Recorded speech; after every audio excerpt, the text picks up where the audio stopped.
So the effect of temperature on rate. We've looked at how the rate of the reaction depends on the concentration of the reactants. Now we're going to look at the temperature. Most chemical reaction rates are very sensitive to temperature. You increase the temperature by 10 degrees Celsius, and that can double or triple the rate of a typical biological reaction. So there's a big temperature dependence here. So we've been talking about rate constants, and I kind of joke, that's a constant, right? It's only a constant when the temperature is constant. The rate constant does change with the temperature. And that's where the temperature dependence of the reaction rate lies, is with the rate constant. So the rate constant is highly sensitive to temperature, and usually those rate constants will increase, meaning the reaction goes faster at higher temperature. So this is what's known as the Arrhenius Equation, and this gives us the relationship between the rate of the rate constant K and the temperature in kelvins. So here's T. There's the temperature in Kelvin. So the rate constant is equal to a factor, given the symbol capital A. That's a frequency factor, times E raised to the power of negative activation energy divided by the ideal gas constant times the temperature in Kelvin. So we're using the value of the gas constant there as 8.314 joules per mole Kelvin, because that gives us nice units. And the temperature has to be in Kelvin. Yes? How do you break down an exponent? My algebra is Okay, that's a good question. How do you break down an exponent? Okay, so essentially we have K equals a number times e to the x. Okay? And here, x is equal to negative e sub a divided by RT. So e is raised to that power that has 3 letters in it. Does that help? We're going to do a bunch of things with this equation. Yeah, like if you're solving for t or something. Yeah. Like if we're solving for e of a, I was like, yeah, we'll get into that. How would you solve this for e of a? So we have the frequency factor, and then this is called the exponential factor because it's an exponential expression, and E sub a is the activation energy.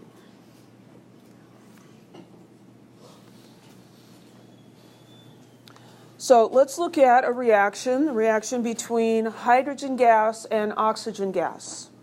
This is an energetically favorable reaction. In fact, when it occurs with a release of a tremendous amount of energy. The energy of the reactants is higher than the energy of the products, which predicts that this reaction would occur spontaneously. But it does not occur unless, so if you have say a balloon filled with oxygen and hydrogen gases, is it going to explode by itself? No. What would you need to do to it to make it explode? Some heat, like a spark, a bit of flame, and kaboom, right? So why doesn't it just explode by itself? It's energetically favorable. There is an activation energy that needs to be overcome. So in the process of the reaction occurring, it goes through a higher energy place, and in order to get there, some energy has to be put into it. I think of this a little bit as like playing miniature golf, right? And in miniature golf, they have all these little humps and bumps, right? And you have to hit the ball hard enough that it goes up and over the lump. Otherwise, what happens if you hit it and you don't give it enough power? It just rolls back. It just rolls back. Nothing happens. You don't get where you want to go. So these reactions are a little bit like that. They need some energy in order for them to occur. We need enough energy to get them up and over this hump. This hump is called the activation energy. It's an energy barrier that has to be overcome. Okay, so that's EA in the Arrhenius equation. And then we have what we refer to as the frequency factor, that term in the front, A. That's the number of times the reactants approach the barrier per unit time. Now usually that would be per second. So that would be how frequently are you hitting your miniature golf ball towards this hill that you need to get it over. Question? The frequency factor is expressed as A sub E in the equation, or just A? I believe it's just A. Okay, because on the last slide it's A sub E, unless I'm... No, that's A times E to the power. Oh, okay. Okay? Thanks for asking about that, because I'm sure other people misunderstood that too. So this E here is the inverse natural log. Okay, that's what that E is. So the frequency factor, how many times the reactants approach the barrier per second. Just like when you're playing miniature golf, does it go over the hump every time you hit it towards the hump? No. Sometimes it goes over, sometimes it doesn't.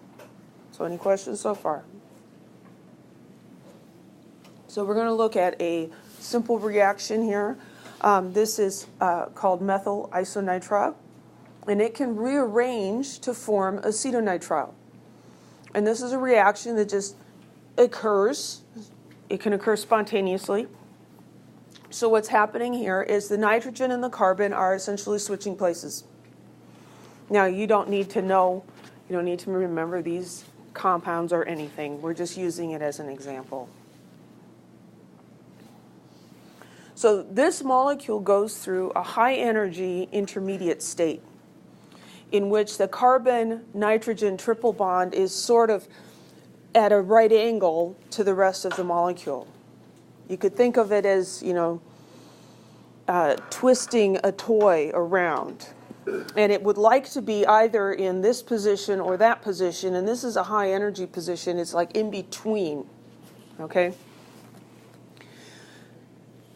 Energy is needed to weaken the bond between the carbon and the nitrogen to allow that to begin to rotate.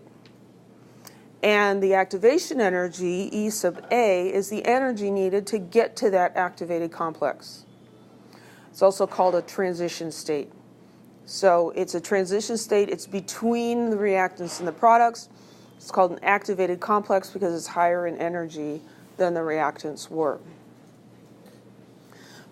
The higher this activation energy, the slower the reaction. Okay?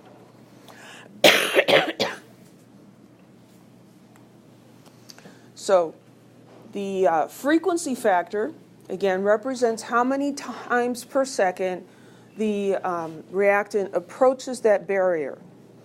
We can think of this in terms of this particular reaction as this NC group wagging. Think like a tail on a dog wagging back and forth. And so it's wiggling back and forth. And each time it begins to rotate, if it had enough energy, it could go all the way around. But if it doesn't have enough energy, it'll just go back to where it was. So each of those wags is an approach to the activation barrier. Okay? So the frequency factor is how many times per second, or what the frequency is of that vibration or that wagging. Okay? Any questions?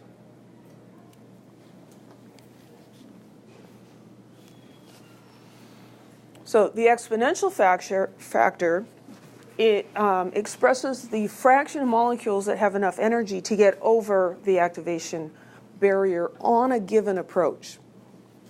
So because this is a fraction, it's going to be a number between 0 and 1.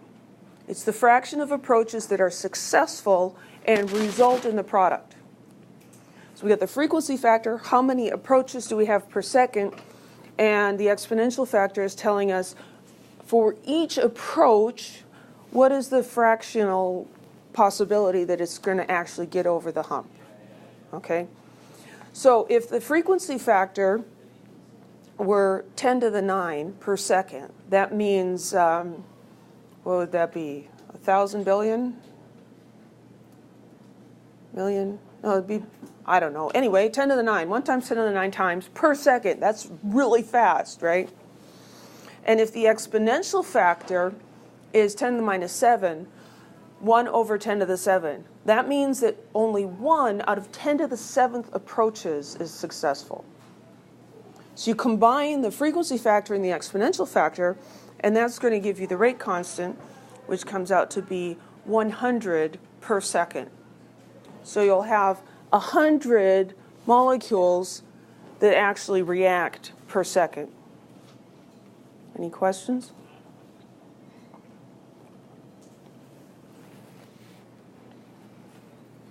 Well, that exponential factor is the E raised to the power of the activation energy divided by the gas constant times the temperature. So it depends on the activation energy and it depends on the temperature. If the activation energy is really high, then the exponential factor, the fraction of successful molecules, will be lower because it has to get over a bigger hump.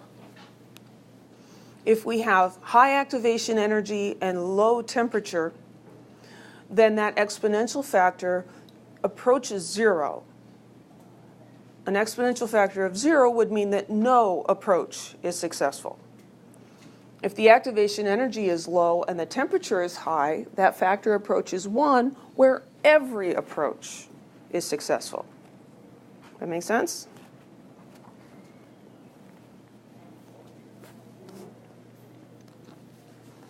So we've talked about this before in Chem 1A. Molecules in a given sample have a range of energies. The temperature is a measure of their average kinetic energy, but some of them are higher and some of them are lower. And so we can look at the fraction of molecules with a particular energy, graph versus energy, and we see for this blue curve, that's at a given temperature, there's a distribution of energies. A few of those molecules are going to have enough energy that they can overcome the activation energy, that barrier. When we increase the temperature of this sample, we increase the average kinetic energy, but then we also broaden out the curve. And so the number of molecules that have energy that's greater than the activation energy increases dramatically, more than you would expect. So it increases, the fraction of molecules with enough energy to react increases sharply when you increase the temperature.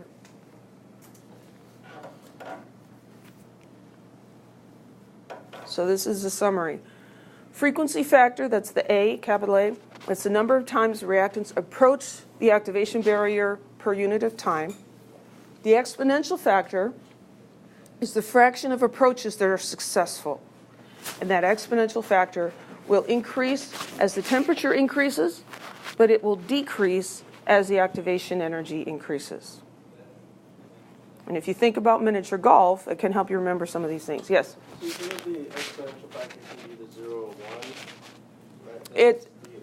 It is, yeah, between 0 and 1.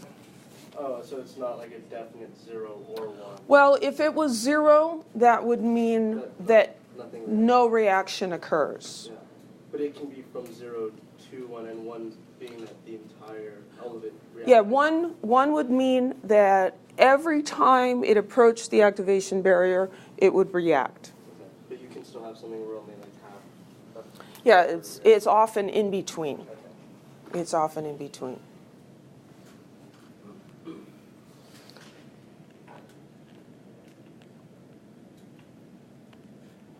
So here's a person playing miniature golf, right?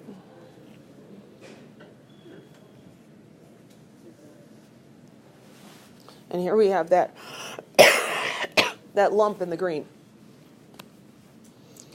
So the faster, oops, didn't mean to do that. The faster you hit balls towards this hill, the more likely you are to get them over. The more balls will get over, right? If you hit just 1 every 10 minutes, you should stop playing miniature golf because you're holding up the line and people behind you are going to get frustrated with you. you're not going to get as many balls over in a given period of time as if you, say, hit balls at it 1 every second, right? So that's the frequency factor. The exponential factor is how many of your hits have enough energy to actually get over the hump. So if you have high energy and you hit these hard, you may be able to attain every single one goes over. That would be a frequency factor of 1. If you're just really, really wimpy, maybe you just get it to just kind of pitter over there and it doesn't even go up the hill at all. You could never get it over because you don't have enough energy in your swing. Okay, does that make sense? Blank stares, I'll assume that the answer is yes. Okay, so we're going to do some graphing again. So these factors, the frequency factor and the activation energy, can be determined experimentally by measuring the rate constant at different temperatures. So the activation energy depends on the temperature. So what we're going to do is we're going to take this Arrhenius equation and put it into this form. Okay, so that kind of gets to Chelsea's question. Well, how actually would you do that?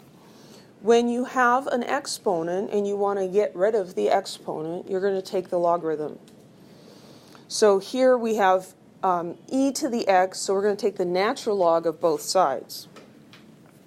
So that means that the natural log of the rate constant is equal to, now when you take a natural log of a quantity that's multiplied, say a times b, that is equal to the natural log of a plus the natural log of b.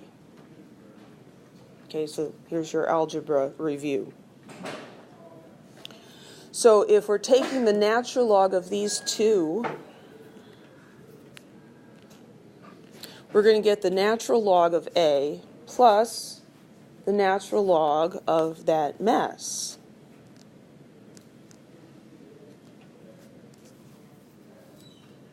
And then we have to remember another thing about logarithms. We take the logarithm of a to the x power. That is equal, I'm sorry, not a to,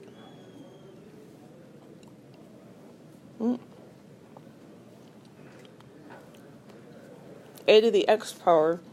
The exponent comes out in front, so that is equal to x times the natural log of a. You all learned this at one point, but you don't use it much, so it's understandable that you forget it.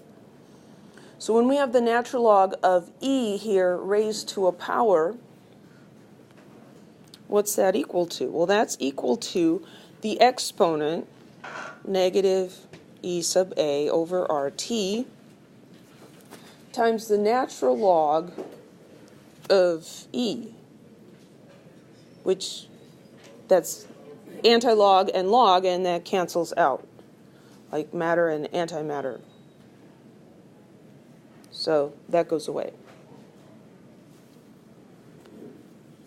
So we've got the natural log of a plus that fraction, and that's equal to the natural log of k.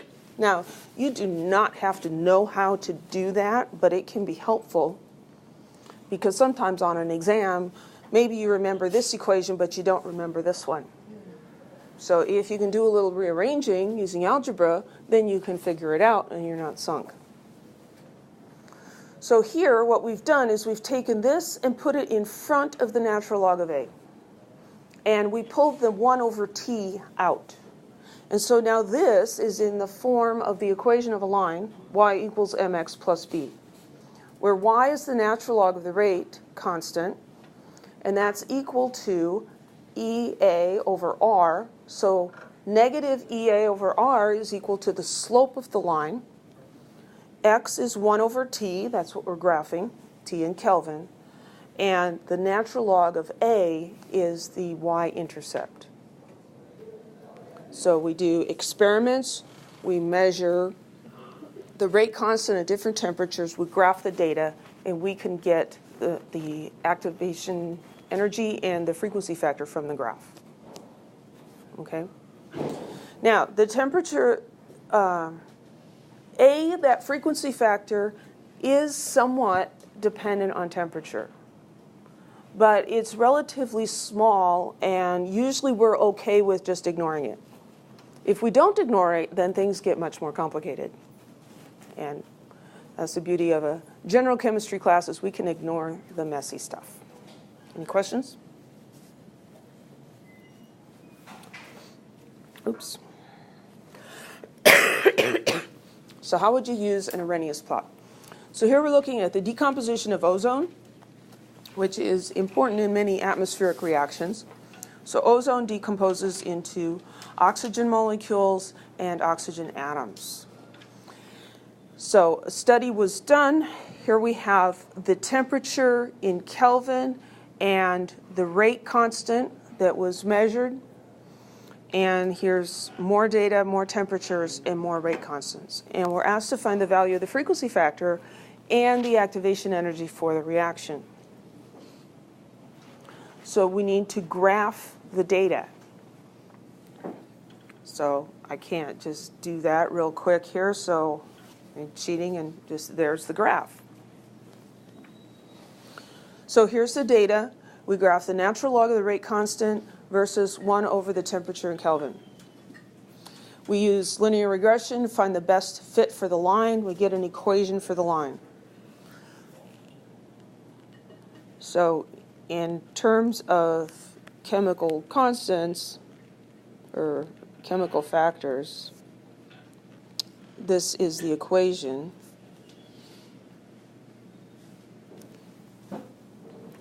So that's that linear form of the Arrhenius equation. And here we have the form, or the equation for this line. So the slope is negative 1.12. Well, the slope, negative 1.12 times 10 to the fourth. So the slope is equal to negative EA over R. So we have negative EA over R is equal to the slope, which is minus 1.12 times 10 to the fourth. Do we know what R is? Yeah, we know what R is. So what I'm going to do is I'm going to multiply both sides by negative 1 to get rid of that. And then if we multiply both sides by R is 8.314 joules per mole Kelvin. And the slope, 1.12 times 10 to the fourth. That's the rise over the run. So the rise of the line would be the natural log of K. The natural log kind of makes the units go away. The run, how far over it goes, would be 1 over T. So the unit of the quantity 1 over T would be 1 over Kelvin, right? So it'd be 1 over Kelvin, or kelvins. So the unit on the slope there is kelvins. And so the kelvins cancel, and we can calculate the activation energy for this reaction.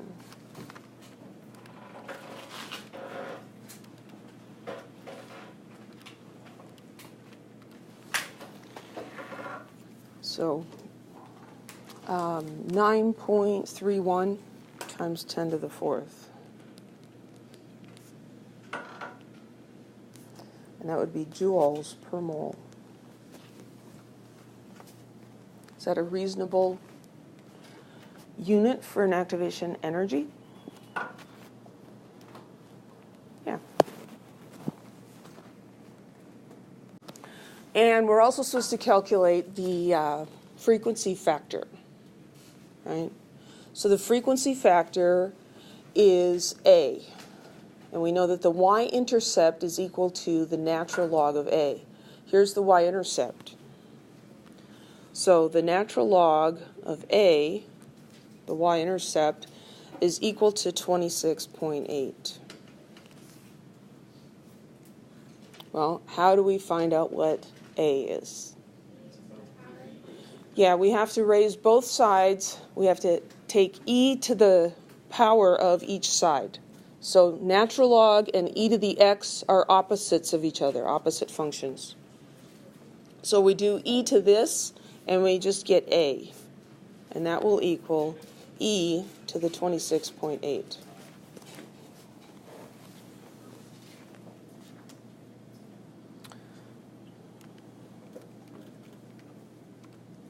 Which gives us this huge number. 4.36 times 10 to the 11th. So a frequency factor, what do you suppose the unit on that would be?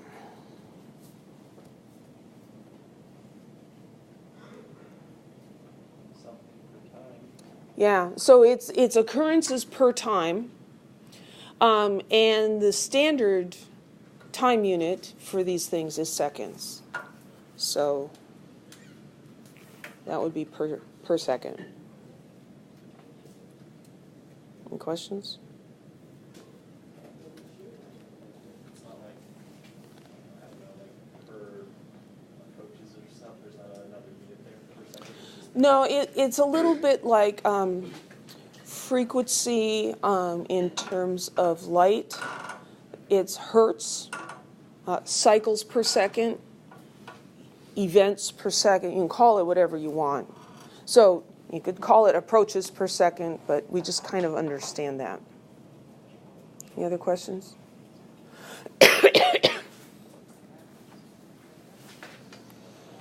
Okay, for the decomposition of ozone reaction in that previous example, use the results to predict the rate constant at 298 Kelvin. So we're asked to predict the rate constant. Okay, so my short-term memory is not good, so we've got to remember these things. I'm going to cheat and write them on the board. So we have 4.36 times 10 to the 11th per second. That's A. And our activation energy is equal to 9.31 times 10 to the 4th joules per mole.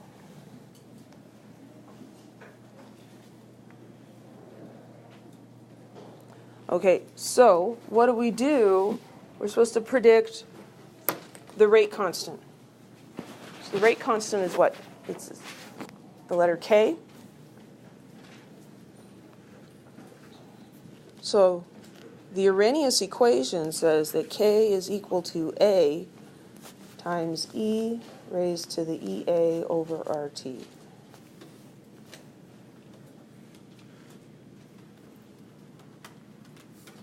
Now, could you use the linear form of the equation? Yeah, but the math is going to be harder. We know what A is, we know what E sub A is, and we know what T and R are, right? So from the previous, A is equal to 4.36 times 10 to the 11th per second, and the activation energy is 9.31 times 10 to the 4th joules per mole. R is 8.314 joules per mole Kelvin, and temperature is 298 Kelvin.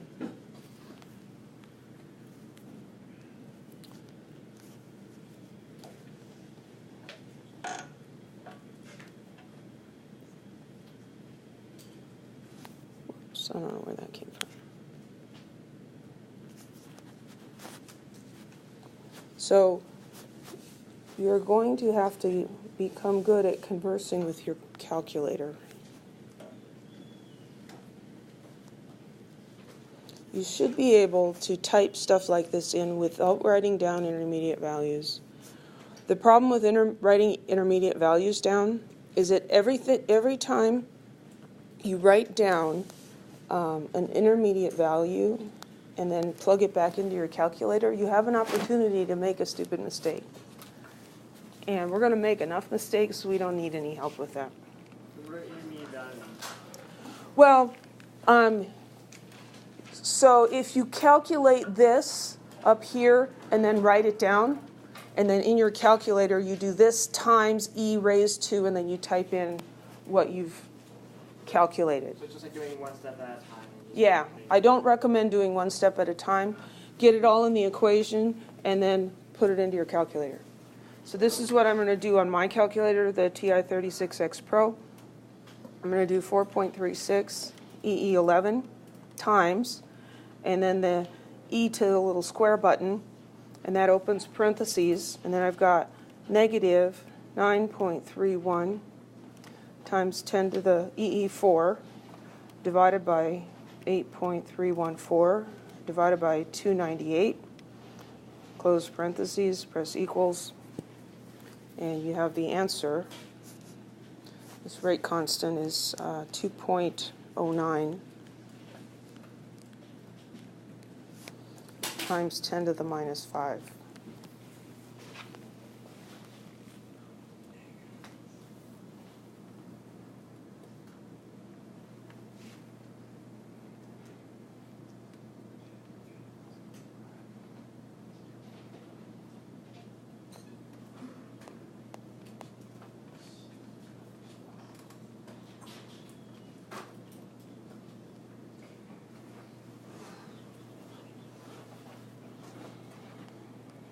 And what I'm seeing for the answers from the book is 2.07 times 10 to the minus 5 liters per mole second.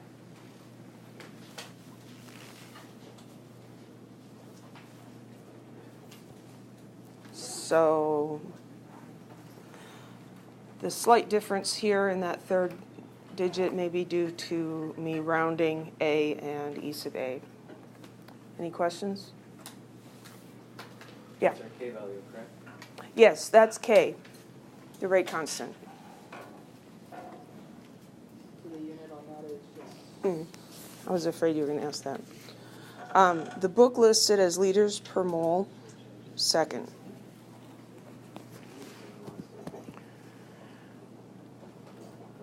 I see the per second part.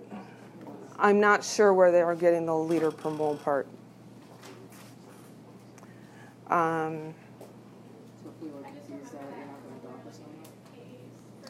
Yeah, I think where you're going to get that from is looking at the rate law for the equation, for the reaction, and that's going to specify what the units on the rate constant are. Any other questions?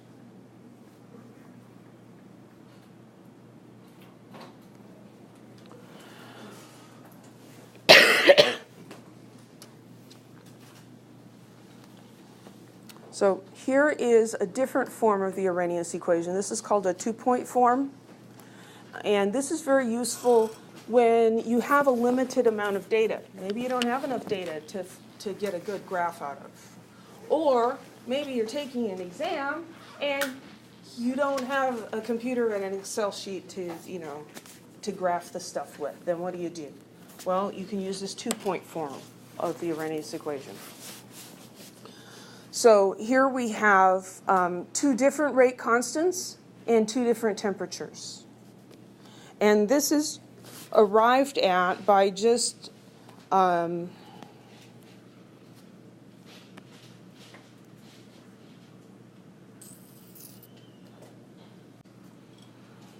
so if you take the natural log of K1, let's do it this way, K2, that's equal to negative EA over R times 1 over T2. So if we subtract from both sides another equation, and so here's negative EA over R times 1 over T1. Then we get the natural log of K2 minus the natural log of K1 is equal to negative EA over R times 1 over T2 minus the negative E sub A over R times 1 over T1. Natural log of K2 minus the natural log of K1 simplifies to the natural log of K2 divided by K1. These two negatives cancel each other. And then we factor out the EA over R, and that'll be times 1 over T1 minus 1 over T2. If you're interested. If you're not interested, just memorize the silly equation.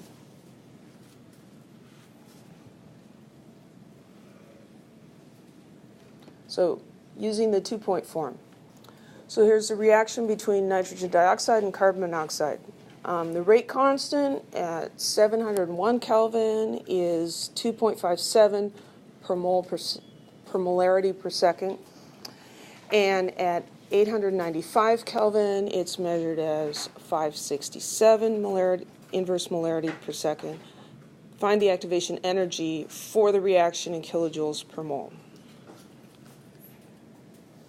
So we're going to use the 2-point form.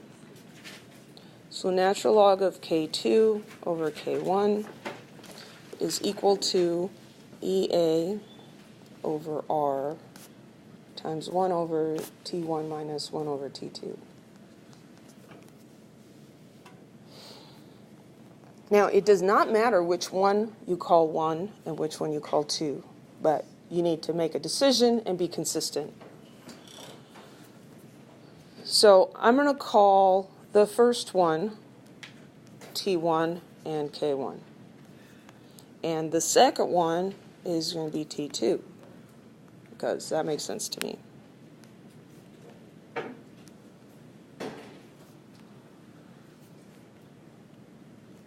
So we can put these numbers in here. K2 on top, so that's 567.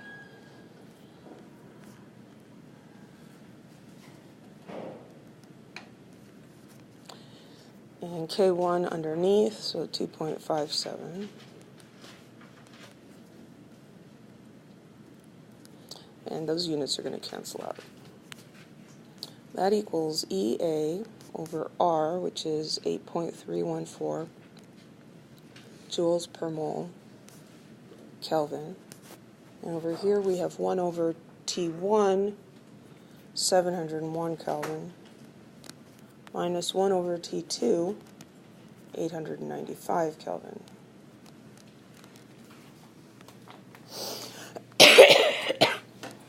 Now, you could rearrange this equation and then plug the numbers in.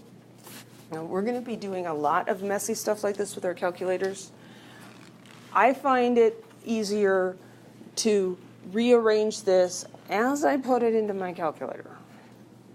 That's not the only way to do it. So I'm gonna calculate this, and then I'm gonna multiply by this part on the bottom, and then I'm gonna divide by this quantity to get E sub A. So natural log of 567 divided by 2.57. I'm going to close the parentheses. I'm going to multiply by 8.314. And then I'm going to divide by the quantity 1 divided by 701 minus 1 divided by 895. Close the parentheses. And so I come up with an activation energy in joules per mole of 1.45 times 10 to the 5 joules per mole. Question asks for kilojoules per mole, so that's going to be 1.45 times 10 to the 2. kilojoules per mole, or 145 kilojoules per mole.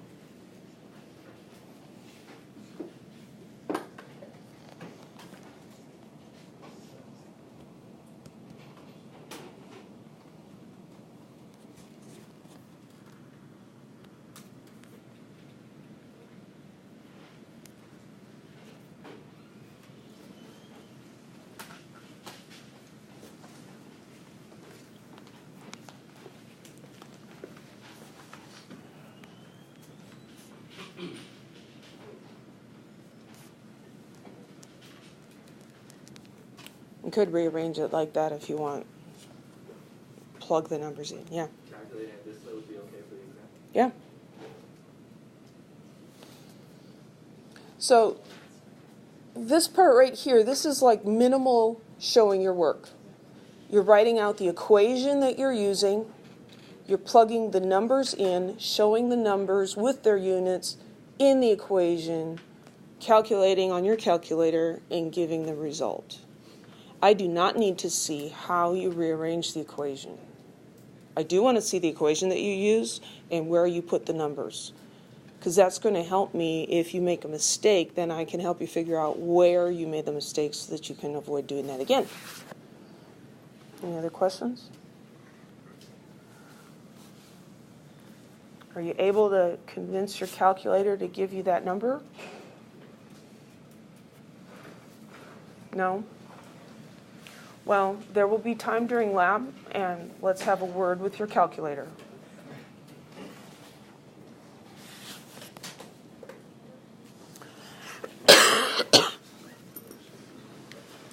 Okay, using the results from example 14.8 and the given rate constant at either of the two temperatures, predict the rate constant at 525 Kelvin.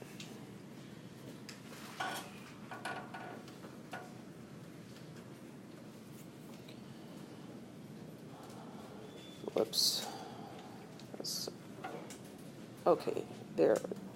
No, shoot, I lost all my numbers. Okay, it's fine.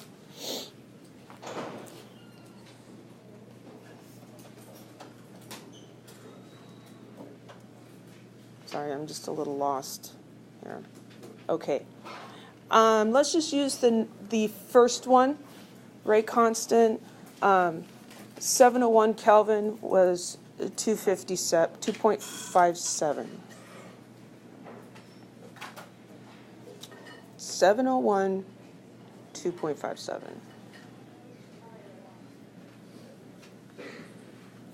So temperature, 701 Kelvin, it's a 7. And the rate constant at that temperature was 2.57. Molarity to the -1, second to the -1.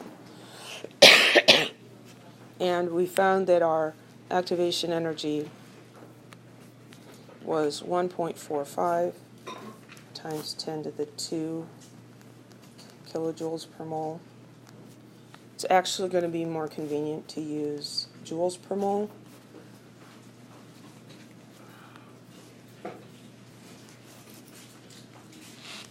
So we're asked to predict the rate constant at 525.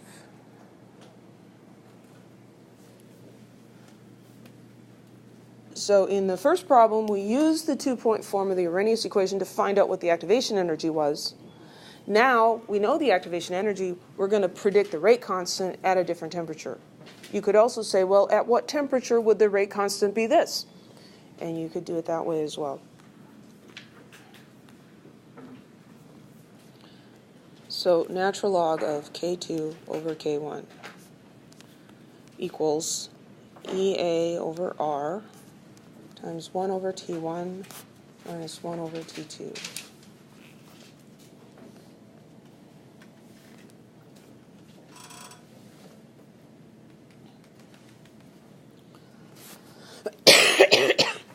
This one's a little messier because we're solving for K in here.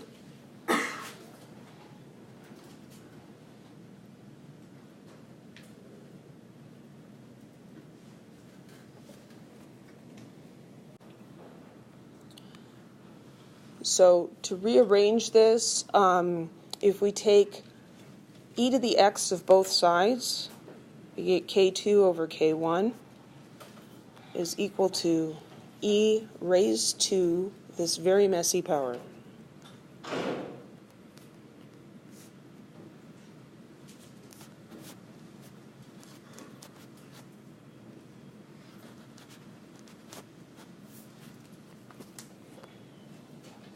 So we know EA, we know R, we know our two temperatures, and we know this K1. And so we could put K1 up here and cancel it out down there. And that's K2 equals that mess.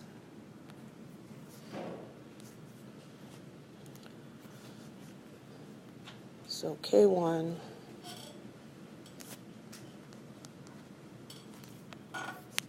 e raised to the power.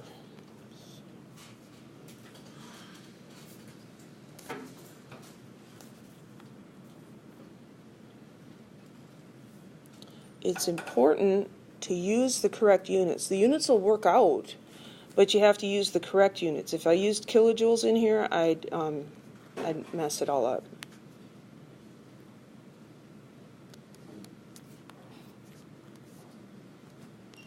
One over T1 here is 701, and T2, is the temperature we're interested in, is 525.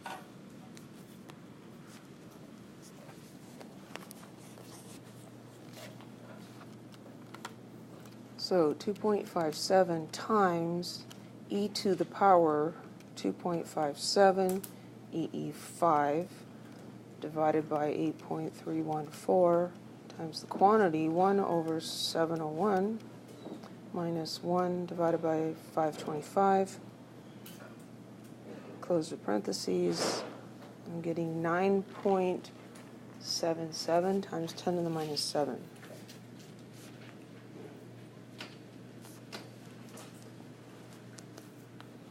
And that's going to have the same units as this rate constant here. Molarity to the minus 1 seconds to the minus 1.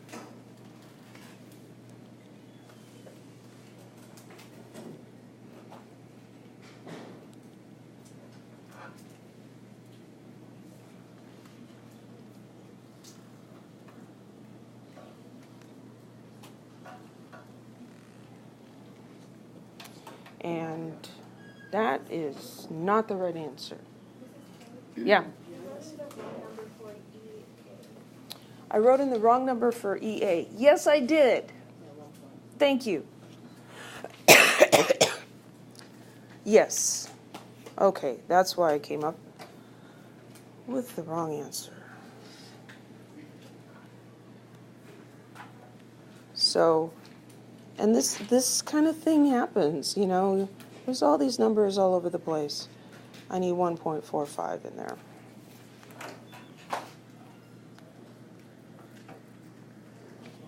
So let's try that again. My calculator remembers all of this, and so I can actually just scroll back there and fix that number, which can save some time. So I want 1.45 in there. There, that's better. So now I'm getting 6.13 times 10 to the minus 4.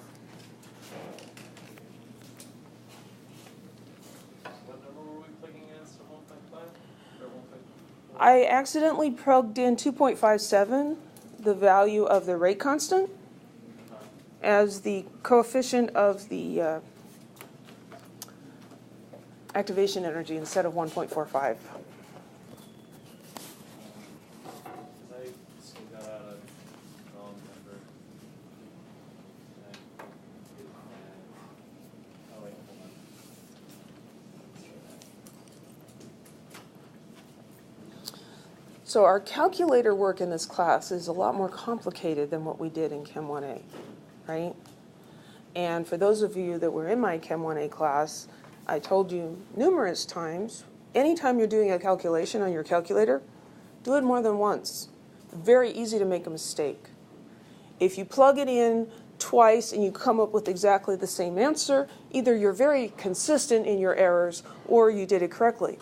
If you come up with 2 different answers, go for best 2 out of 3. And it really helps if you have a display in your calculator so you can go back and look at what you actually put into it. Any questions?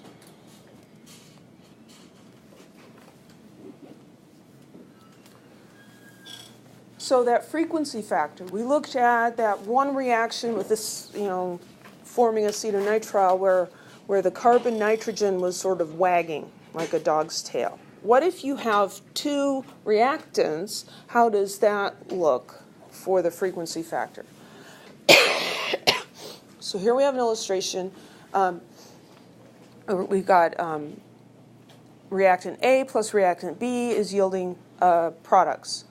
So here we've got things colliding. We've got the little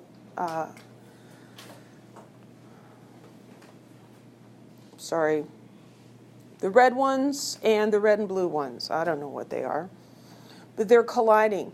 Sometimes when they collide, they react, and sometimes they don't. They need to have enough energy so that when they collide, a reaction occurs. But we observe that the frequency factor is generally less than the number of collisions per second. So what does that tell us? You've got 2 things colliding. They've got enough energy. Why didn't they react? Orientation. They have to be lined up in the right way so that they can react. So there's 2 things here. There's the orientation factor. That's the fraction of the collisions that have the correct orientation. So that's a factor between 0 and 1. And then we have the collision frequency, which is the number of collisions per unit of time. That's often in the range of 10 to the 9th per second. So we've got the correct reactant particles colliding roughly 10 to the 9th times every second. But they're not all in the correct orientation. So that frequency factor can be broken down into 2 different components, the orientation factor and the collision frequency. That make sense?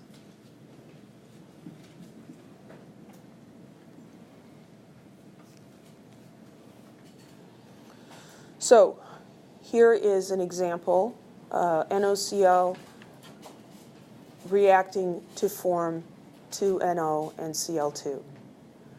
So if they run into each other with the oxygens facing each other, there's not going to be any reaction. If they run into each other like this, where the oxygen and the chlorine are running into each other, that's not going to work either.